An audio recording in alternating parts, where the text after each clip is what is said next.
I had a little bit of help, which is, again, Nathan Hudson, that same researcher, has a study where he actually helped people change their personalities. I mean, he didn't help them, but he experiment where people did change their personalities by giving them like a list of activities to do. You're listening to the Elevate podcast, and I'm your host, Robert Glazer. Join me as I talk to world-class performers about how they build their capacity and reach greater heights in leadership, business, and life, and how you can do the same.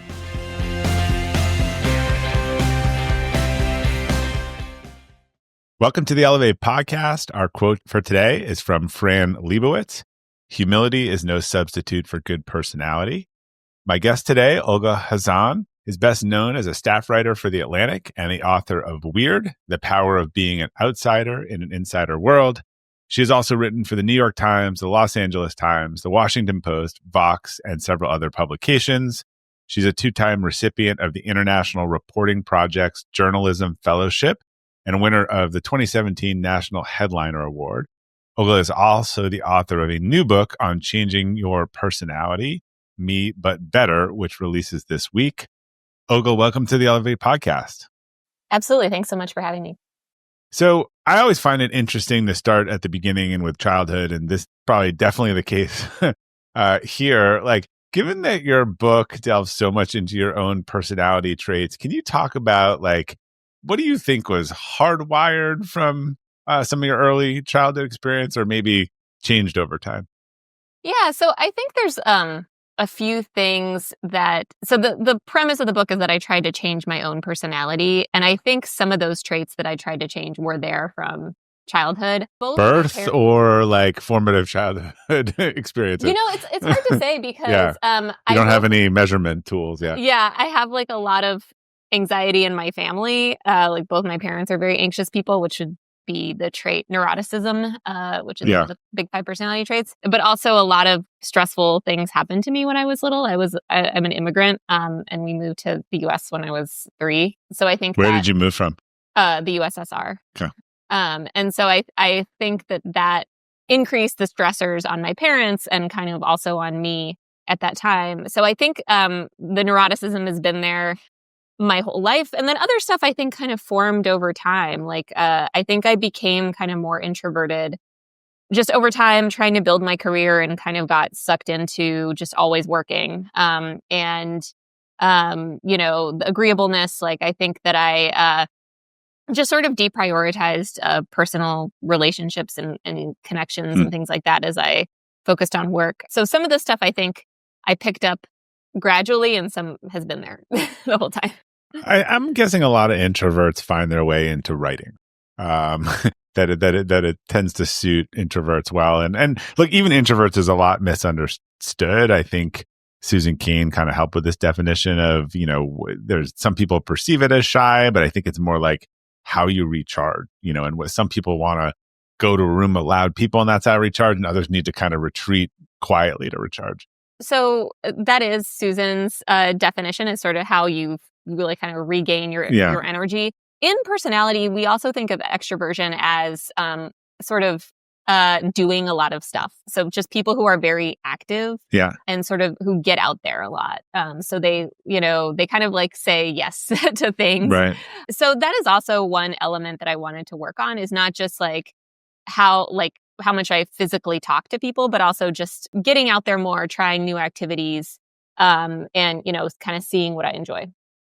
So in your previous book, Weird, you talked about how your unique experiences made you always feel different and how that feeling of difference kind of sparked this curiosity and journey into science journalism in particular. I think we all have strengths and weaknesses. And I think it's a good example of sort of turning that discomfort or feeling into a professional passion.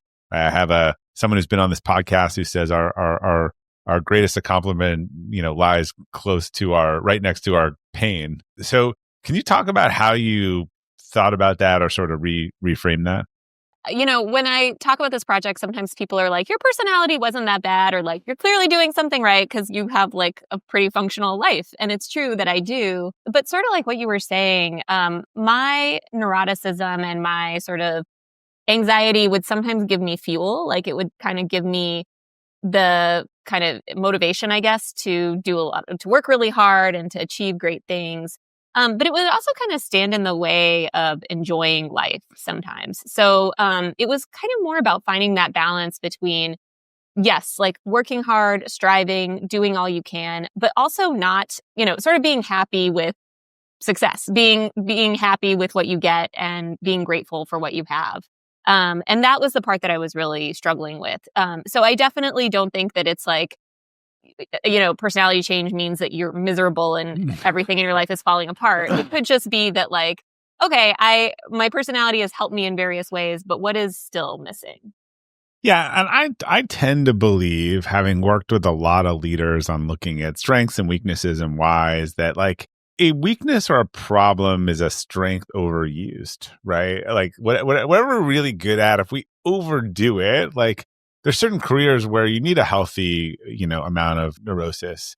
For example, we were just talking about, DC, like traffic controllers. Like I don't want a laid back, chilled person on that. But then obviously you can push any of these things past the red line to where they're not helpful. So it seems like we're trying to find this sort of sweet spot, in between where it's helpful but not hurtful. That's right. And actually, conscientiousness, the trait, is a really good example of this. So this is one of the big 5 traits as well. And it's basically the one that's like self-disciplined. You're kind of a go-getter, get places early, tend to eat right and exercise. So a lot of leaders probably are very high in conscientiousness. But actually, when you can take it too far and you can become kind of a perfectionist, take it even further than that, and you can kind of develop like a obsessive compulsive thing where you can't, let go of something, or like you get a donut one day and it like ruins your whole week, So there's definitely an element here of, a little bit or a lot of, some of these, like a fair amount of these traits will really help you, but you do kind of have to know when to stop. And I think, that's also part of the personality change journey. All right, so let's dive more directly into Me But Better. Great title, by the way. Love that. You. I don't know if that was a result of a lot of testing or that came to you quickly. But the genesis of the book is pretty interesting. So you essentially conducted an experiment to change your entire personality. So walk me through the why and then the how of that. Sure.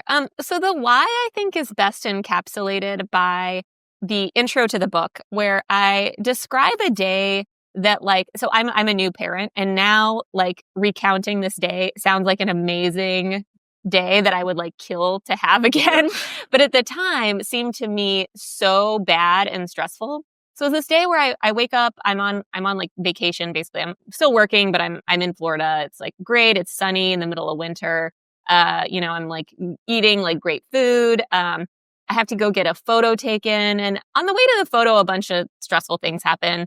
I get stuck in traffic. I get a haircut that looks really bad, which kind of throws me off, like going directly into this photo shoot. After the photo shoot, I get stuck in traffic again. I have this like stressful thing at the grocery store where my shopping cart locks and I have to like drag the shopping cart full of food across the parking lot. And I get back to the Airbnb where we're staying, and I just have this like a meltdown. I'm like, oh my God, life is so stressful. It's so awful. I'm crying. I'm like chugging wine. I'm like wailing, basically. I'm just like having this like a meltdown.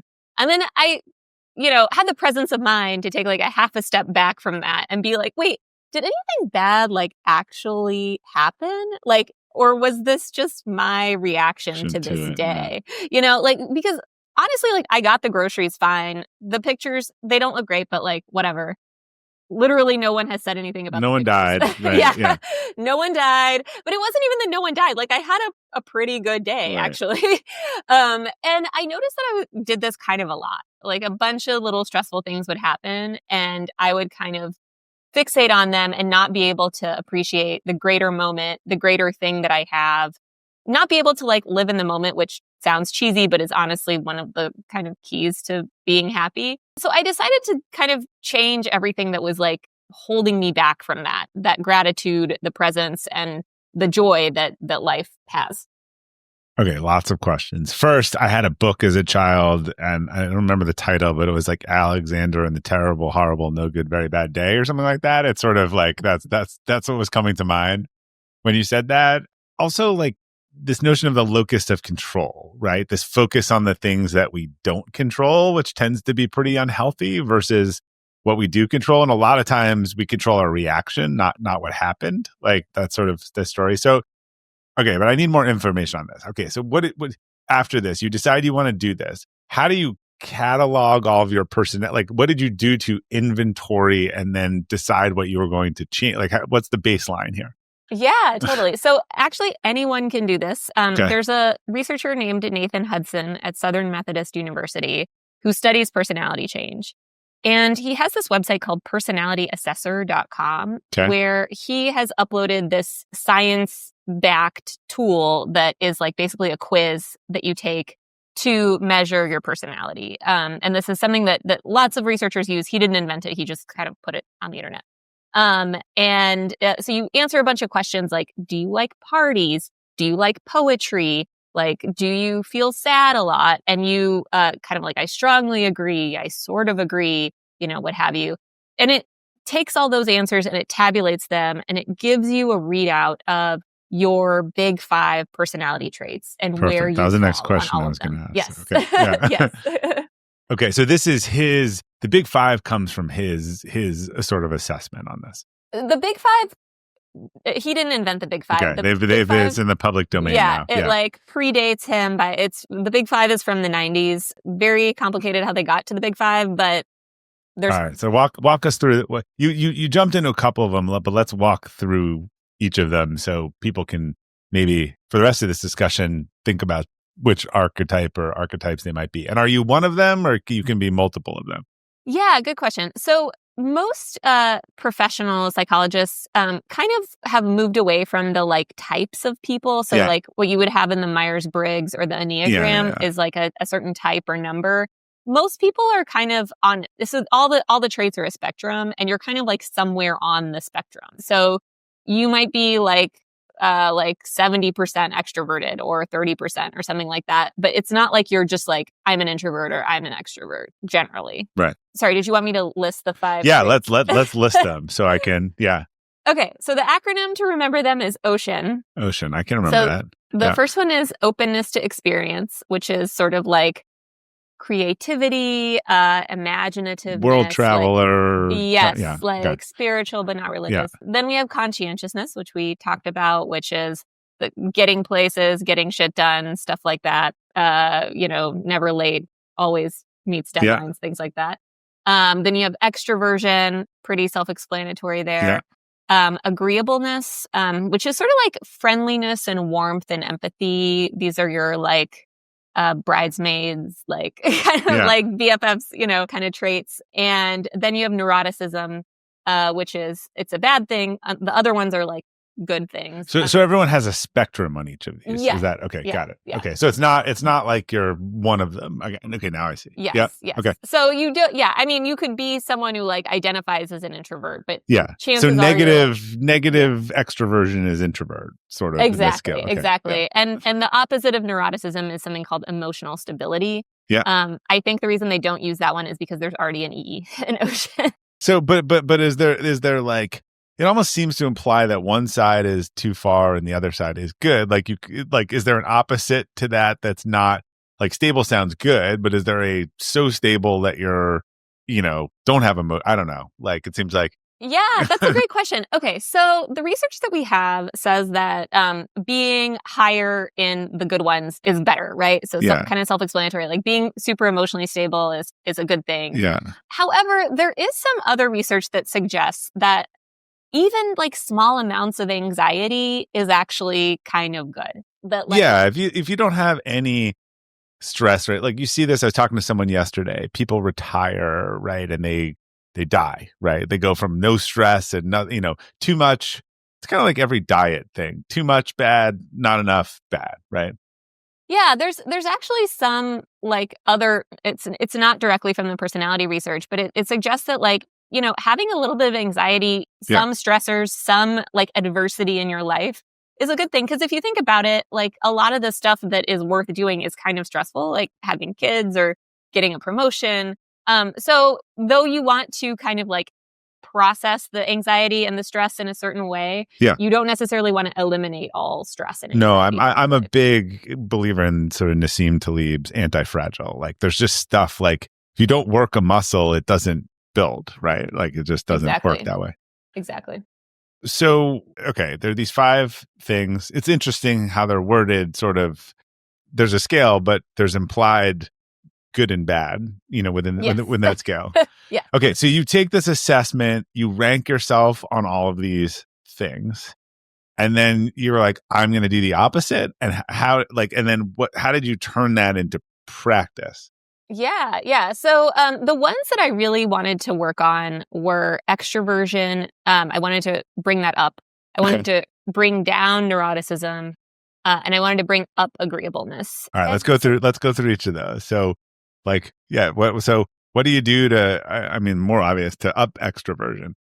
So I had a little bit of help, which is, again, Nathan Hudson, that same researcher, has a study where he actually helped people change their personalities. I mean, he didn't help them, but he did an experiment where people did change their personalities by giving them like a list of activities to do. And some of them are like quite easy. It's just like, say hello to someone new, start a like short conversation with someone. I decided to like up the ante a little bit I actually did an improv class, which was really helpful. That is way out of a comfort zone of an introvert. That is. I've been forced to do one of those, and it is not comfortable.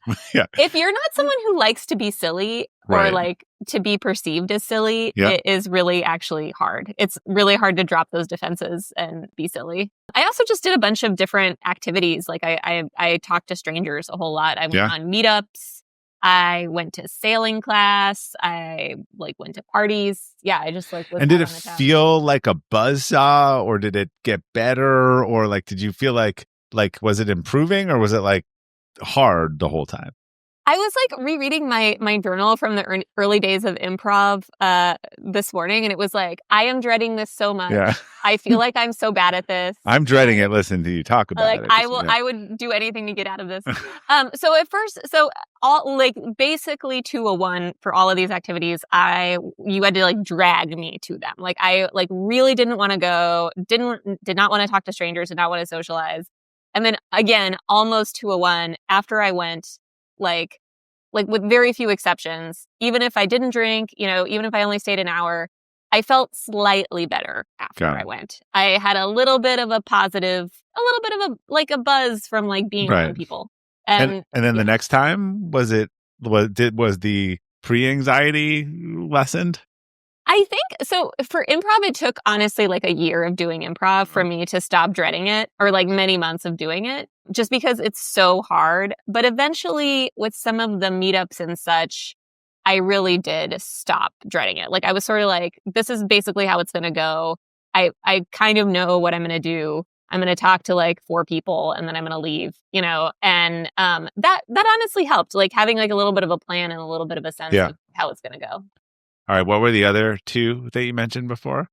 Yeah. So the other big one that I worked on is reducing my neuroticism. So basically trying to become less anxious. And people hate this recommendation, but the way to do that is meditation. Guided? Did you guided? Because I feel like a lot of the people who dread meditation, guided is much easier than they perceive. So guided I do like better. So I did various kinds. I did guided ones through 10% Happier. It's an app anyone can download. And those were, especially loving kindness is very nice if you are someone who hates meditation. But I also did this class called MBSR, which involves 45 minutes of meditating every single day by yourself. Look at the pain on your face. You're probably you sound like the type of person, and just because it's very familiar, where if I said, would you like to go to a torture chamber or a week-long silent retreat? You'd be like, I take the torture chamber. Yeah. Honestly, sometimes I was I need to feel or hear something. This is so annoying. And at one point I did a full day-long silent meditation retreat, which I almost lost my mind during. But it did work. I became less neurotic, weirdly. So meditation works. Meditation does work. I'm sorry to say. It was also honestly. I'm sorry to say that could be the best line of the podcast. We're going to start with that as the highlight. Okay. I I mean, because people are like, not me, I'm not going to do it, Right. like writers especially, but it does work. And honestly, like a lot of it was this class and some of the stuff we learned about Buddhism through the class, which a lot of it seemed like very simple in the moment and sort of too basic, but something about having little aphorisms or like little bon mots to like fall back on during tough moments, it really helped me. I think it might be different for everyone else though. If you're not someone who who enjoys Buddhism, you probably would not. No, I had someone really describe to me once, I'm going to mess up the terminologies, but like the consciousness it's like a flashlight, right? And all this stuff is going around, but where you shine it is what you feel and what your reality is, right? So learning how to turn down that light or move it, you are the one creating. Look, we all know this just from whatever it is, whatever your poison is, left or right. Like if you watch the news for 5 hours, you will feel worse, angrier, one version of the world falling apart, another different version of the world falling apart. Like, and if you just had never watched that, you wouldn't. Your mind would be in a different place. You can see that. Yeah, I mean, as a journalist, I can't recommend not watching the news. No, television.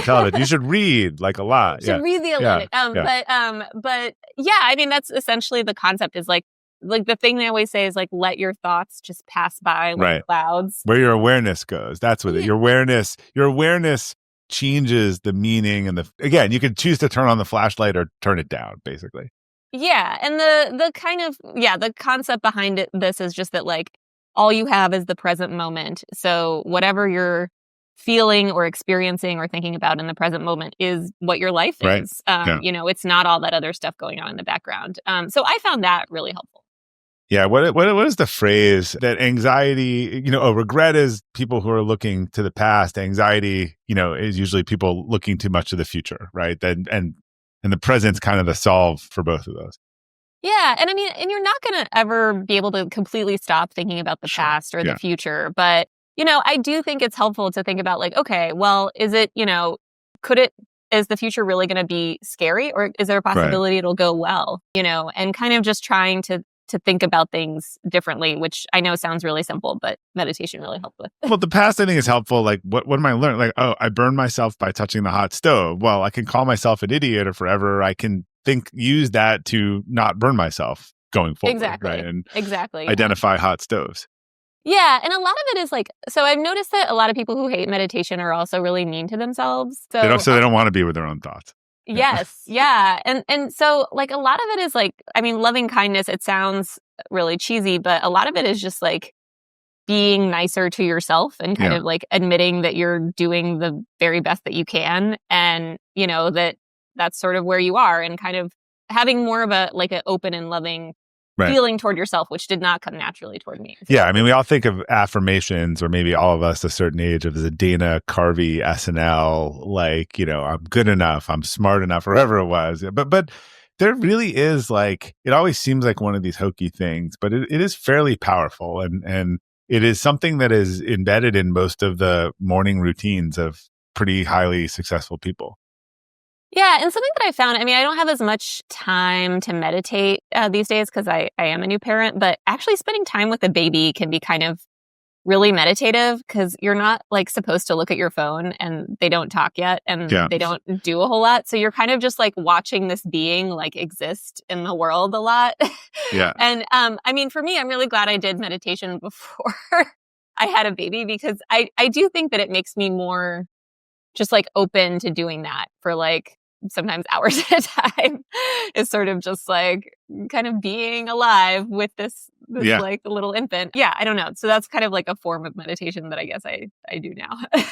So another thing you dive into in the book, and I'm sure a lot of people are curious about, and we'll talk about, because a lot of people want to fix other people's personality, which we can go into. It's different problem, but is the genetic factor like versus the environmental factor. So having gone through this experiment and the research and everything, like, where are you on the, now on the sort of nurture versus nature scale of this?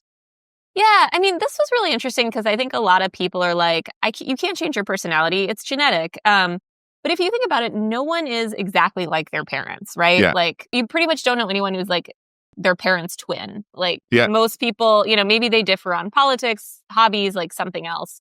So that means that like something is happening between you getting that genetic material and you becoming the person that you are.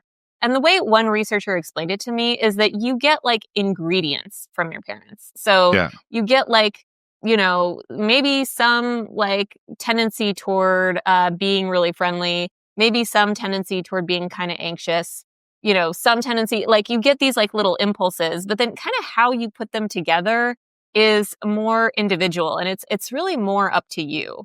And honestly, like the experiences that you have and the friends that you have. So like, just because you get like eggs and milk and, flour from your parents, it doesn't mean you're going to have pancakes. You might have like an omelet or a souffle, waffles, whatever else.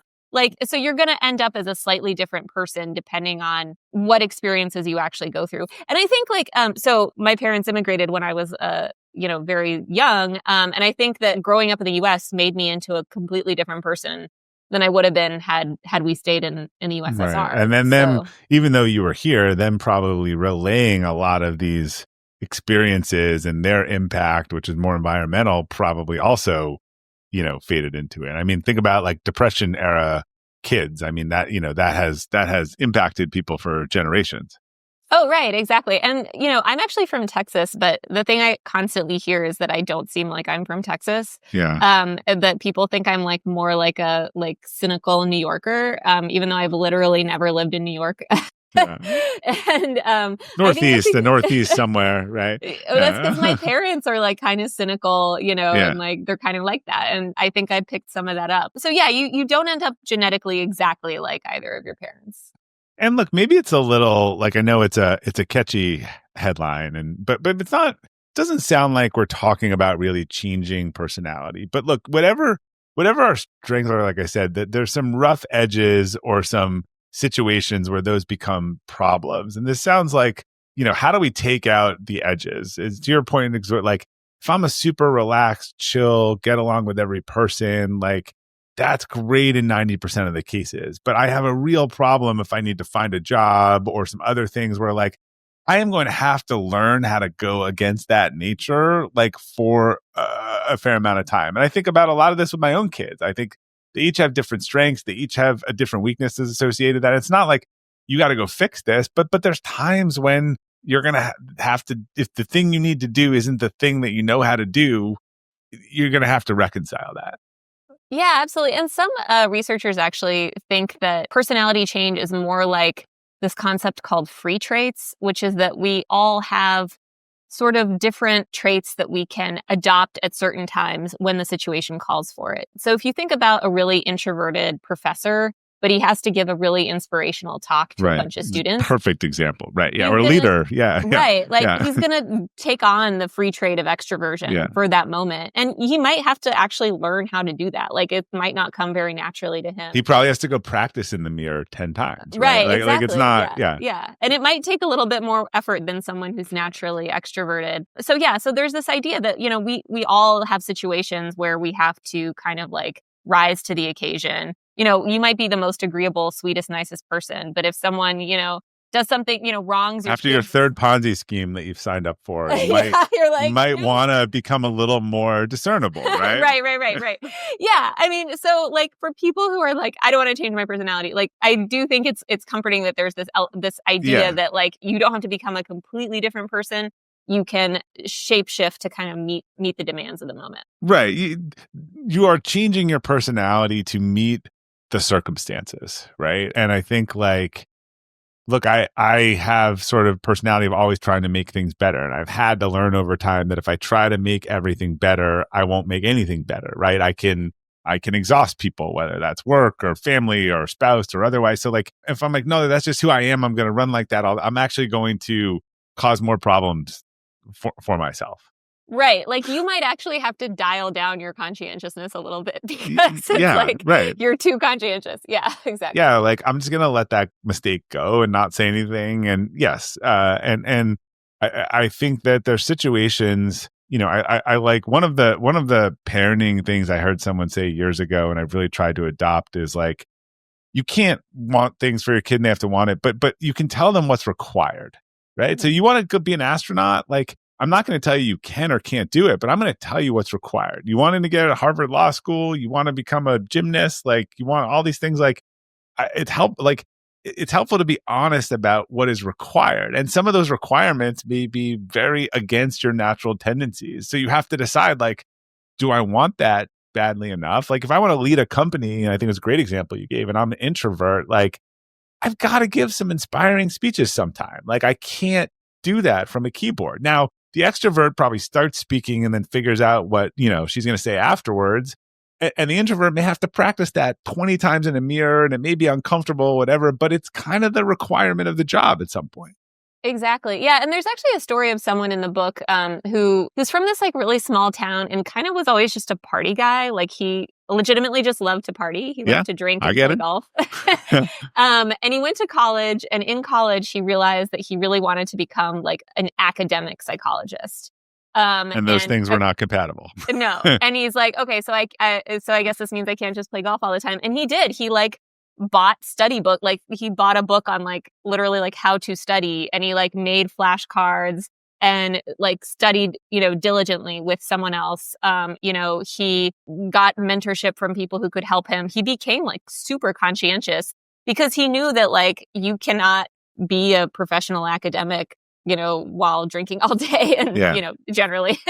And it worked. Like he's a tenured professor now. But yeah, it's about, not necessarily even like, he wasn't like, oh, I suck, I'm too much of a party guy. He was like, wait, I gotta really buckle down if I want to. Right. He was clear what he wanted, and he's clear what he had to do. This goes to a question I wanted to ask you. It's sort of related, but like you talk about like the struggle balancing between authentic and fitting into a group, right? I think we all deal with this socially. We deal with this on professional teams.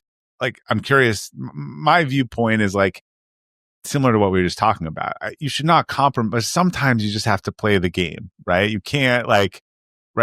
If you're always conscientious and you're the, constantly pointing out all the things your friends are doing wrong, like eventually they're not going to want to hang out with you.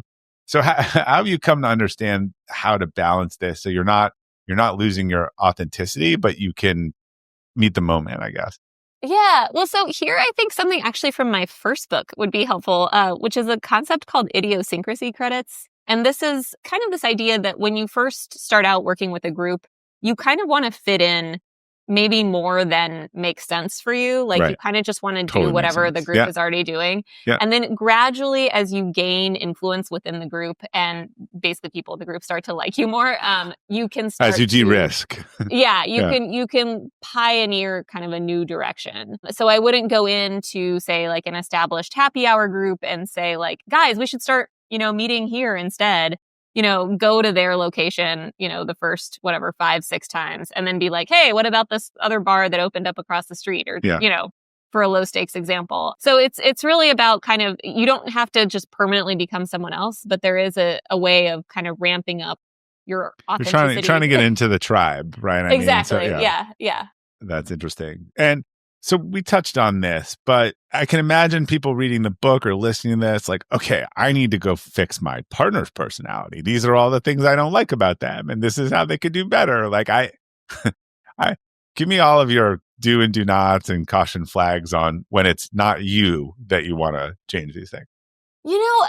That's a good question. And I did not try to change my partner's personality. I personally wish that he was a lot more conscientious, but it's honestly just really hard to change someone else. Like, you hear this from people in like Alcoholics Anonymous, like the support group for the partners. Like, it's really hard to change someone who doesn't want to change. And a lot of these traits, like, they involve really like digging deep and like kind of wanting to change in some way. So like, especially like with anxiety, like you can't just tell someone to stop worrying or, it really stop being, I've said stop being anxious before. It's not very, I've been told it's not very helpful. You have to like really like look inside yourself and be like, what am I anxious about? How can I, do this? Conscientiousness, I would say, is probably the easiest one because it literally is just making lists and like doing the calendaring and, kind of getting places on time. So you can really like coach someone as far as like, okay, well, if you leave 15 minutes earlier, you will get there on time. If you always put your keys here, you'll always be able to find them. But even then, like they have to keep up that that habit day to day. So I don't know. Yeah, I mean, that's been my experience. If you intentionally, like, again, if you're in a relationship and you read this book and you did some things and your partner sees that you are getting better results or happier or otherwise, and they are motivated to follow that process, that seems to work. If you're trying to push them into it, I haven't really seen that work. There's a lot of change that we want in other people, but unfortunately, I think, like as you said, they have to want it. Yeah, most of these studies only show results when the person themselves wants to change in a certain direction.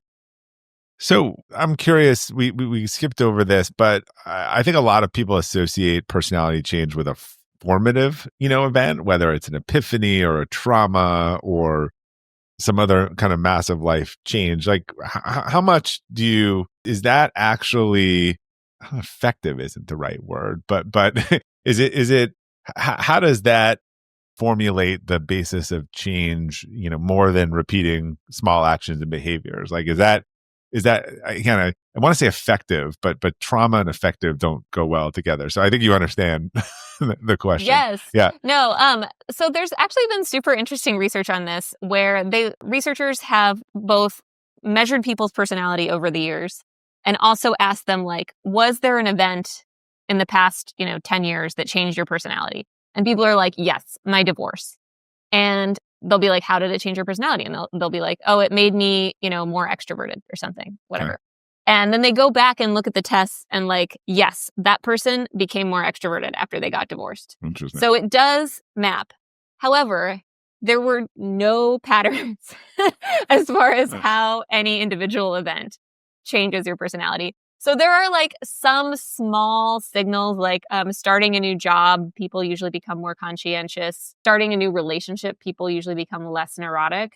But it wears off. Is that sort of? Well, it's just like not a very huge signal. So like if if you ask 100 people, like maybe 60 people will have that happen, but the other 40 won't. Okay. And the other 40 will have like some random change instead. Like they got in a new relationship and they became way more extroverted, because maybe their partner was a huge extrovert and they started going out all the time together. So really life events, they don't tend to change personality in any consistent way, but that can also be kind of a good thing because you don't like have to right. worry that because your life has gone a certain way, you're always going to be, disagreeable or whatever else. Like, you can do the habits and the behaviors that will ultimately lead to change. I'm sure a lot of people would love to hear your more personal, the neuroticism, anxiety. I think this is one that a lot of people would say, I'd love to change, but I don't know how. Right. And societally, it's more prominent than ever. So I think there's something in the water. I have some suspicions around it, whether technology and parenting seem to be atop that list. But other than the meditation, how else, like what was effective for you in sort of tempering your anxiety and changing your neuroticism? So another one that people don't always love to hear, but I work out pretty much every single day. And honestly, like for me, that just works. Like especially like as a short-term fix. Yeah. Like I tend to get a lot of like pent up anxious energy. Yeah. And fight or flight. Got to burn it off. Yeah. Yeah. Like I kind of just have to like off gas it, and doing cardio in particular. Some people find weights works better, but doing cardio and like really fast yoga helps me with that. So that's not necessarily, I mean, exercise is good for you. That's backed by research. Yeah. But that's not like a research-backed personality change technique, really, but is something that worked for me. Is there also, sorry, no, go ahead. Yeah. I was also going to say, so journaling is one that they all recommend. And people are like, I don't want to journal. But it really does help, because even if you just write down like what you're worried about, and then you go back and look at it a month later, like you'll find that it didn't happen. And honestly, even that, like learning, like I was worried, it didn't happen. I was worried, it didn't happen. It's self-accountability, sort of, in a way. That's what journaling is. I love it how you're like, it's afraid to even suggest these things, which implies that it's probably what people need, right? I mean, it's like people always want the anxiety strategy that is like, doesn't take any work and is not meditation. Yeah, of course they do. Like, they want the Ozempic for anxiety, right? Like, yes, yeah.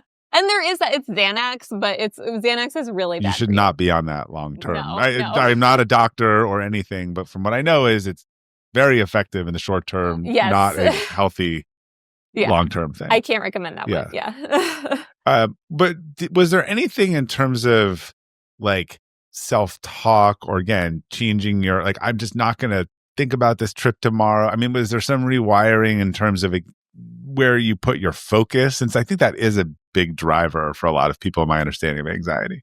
So one thing that my meditation teacher would say that actually ended up being really helpful for me, she would always go, things happen that we don't like. Yeah. And I know this sounds crazy, but for a long time, I kind of thought that everyone else's lives were going exactly the way they wanted, except for mine. Right. Like that everything was going perfectly. That's because also Facebook and Instagram is the top 5% of everyone's life with everything else omitted, right? Right. Yeah. And like, I'm the one struggling and everyone else has it all like figured out. And I think just like reminding myself that everyone has things happen to them that are not ideal and it's not necessarily your fault was so helpful in so many moments. Like if you even just think about, I mean, I traveled with an infant by myself recently and like, so many things happen that you don't like on a day like that. But do you think the universe gives you what you need? Like there's a piece of it that too? Because look, that day gave you this book, like, and gave you all of this stuff, right? Yeah. Well, everything is copy. I mean, I sort of just like, so the way I applied it to that travel day is just like, this is temporary. Like it is so annoying to haul this car seat and this screaming baby across this like Dulles like shuttle bus thing. Oh, the people movers. Those are terrible. I was there last week. Yeah. But I was like, horrible design, by the way. Can we just talk for a second? This is an airport in the middle of farm country that had all of the real estate in the world. And they decided to build all separate terminals and connect them with like, there's a train now, but these human people mover that look like they're out of Star Wars. Yeah. They're like buses. But they're on really like on like 20-foot stilts, basically. Yes. Right? Yeah. They're not good. But it's, like one concept of Buddhism is that everything is temporary. So you're not gonna like die on the people mover probably. I mean, you're gonna get off the people mover and then like every day that you're not on it will look better by comparison. Exactly. I don't know. For some reason, that was just really helpful to me. So a last concept not related to your book, but as of particular interest to me that I'd love to dig into is that you recently wrote a feature about the rising trend of gentle parenting and you interviewed some influencers kind of involved in that. What was both your impression of the style and I would say more importantly, the impacts and outcome that it's having?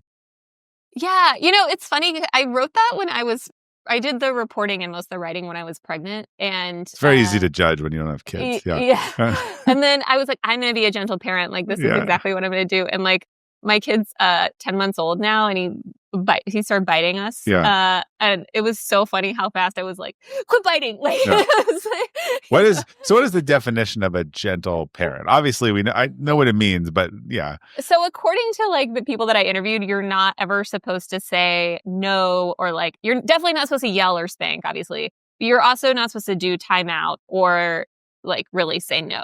You're only supposed to use positive methods. And what evidence did these people have that this creates better and healthier adults? This is what I'm really focused on. I've been looking at almost 100 years of research, and I think there's a big disconnect with what some of the experts of today are saying and outcomes over a longitudinal basis. So the thing is, timeout in particular is very well studied and it is considered effective. So it's just. So you disagree with that? Yeah. Yeah. Okay, I mean, so they would not ever do a timeout, but like the research on timeout suggests that timeout works. Okay. But they argue like based on other types of research that they look at and it's like not exactly study versus study, but they look at like neuroscience research more. And they're like, when you like punish a child, they don't really learn that like they're not supposed to do that thing. They like learn to just be mad at you, and that perpetuates the problem. So it's a little bit there. It's like kind of a debate among experts, but yeah, because it's a duration viewpoint, right? I think like you have some people saying, oh, this is what happens in the moment, but what does that look like 10 years later when you never say no, right? To me, that's a different set of data. Yeah. I mean, I think we're going to find out because, like, honestly, this really only took off recently. And it's funny. I read like some of the early gentle parenting books and they're like, try not to beat your kid. Like they're like, we're all on the beating your kid is not healthy, right? And creates one set of problems. I am 98% convinced though that we are creating an entirely different set of problems with an unevidence backed over the long term equal and opposite reaction to stop beating your children as a parenting method. I had one friend who was at like a kid's birthday party and the kid like did something bad. I don't know, he was 5 or whatever, like dropped her cake or like kicked her or something. And then he was just like, I don't have to apologize. Yeah. Right. It's like, he heard that from somewhere. Look, I tend to believe that there are actions and consequences in life. And I don't mean that all the consequences are negative, right? But sometimes you do something, there's an input and there's an output. And you kind of learn organically how that works, right? Touch the thing, be mean to people and they're mean back or otherwise. And it seems like we're interfering with that natural reaction or evolution where people would learn some of these cause and effects that are going to be true for the rest of their life. And I don't know. I think there's a lot of bad advice out there. And I think there's a lot of things that the problem is time. Like I said, like if the answer is your kid wasn't yelling or screaming in the short term and there ended up not being a fit because you let them have the Cheerios every morning and whatever, like that might be a great 6-hour result. It might be a horrible 10-year result. Yeah. I will say that nothing stops my son from biting, quite like saying no really firmly and putting him down. Yeah. Which is not what a gentle parenting people would say. Right. If you need to bite, that's okay. You do you. I don't know. He started with that, but he has like teeth and it's very painful. I would like to hang out with the gentle parenting's kids, and maybe at 8 and then at 18 and 28. And I'm happy to be proven wrong on this, but I'm suspect on some of it. Fair enough. Yeah. All right. Last question for you. What is and this is multivariant. It could be singular or repeated, but what's a personal or professional mistake you've made that you learned the most from? Saying no to hanging out because I thought it was a waste of time. Personally, this is your new extroverted self. I really thought that like it was just not important to ever talk to people, and I think that was not correct. I don't know why it took me so long to realize that. Yeah, and changing that has been really meaningful to me. All right, Olga, thank you for joining us today. Where can people learn more about your book and your work? Yeah, well, you can read my Substack. It's olgakhazan.substack.com. I'm at theatlantic.com with all the other writers, and you can buy Me But Better wherever books are sold. All right, great. Yeah, Me But Better released this week. Pick up your copy. Olga, thank you again for joining us. Your book really gave me a lot to think about, especially about my own personality. So thanks for joining us today. Absolutely. Thanks so much for having me. To our listeners, thanks for tuning into the Elevate podcast today. We'll include links to Olga and Me But Better on the detailed episode page at robertglazer.com. Before you go, if you enjoyed today's episode or the Elevate podcast in general, I'd really appreciate if you could leave a review. That's what helps new listeners discover the show. If you're listening in Apple Podcasts, just select the library icon, click on Elevate, scroll down to the bottom, and you can leave a rating or a review. Thanks again for your support, and until next time, keep elevating.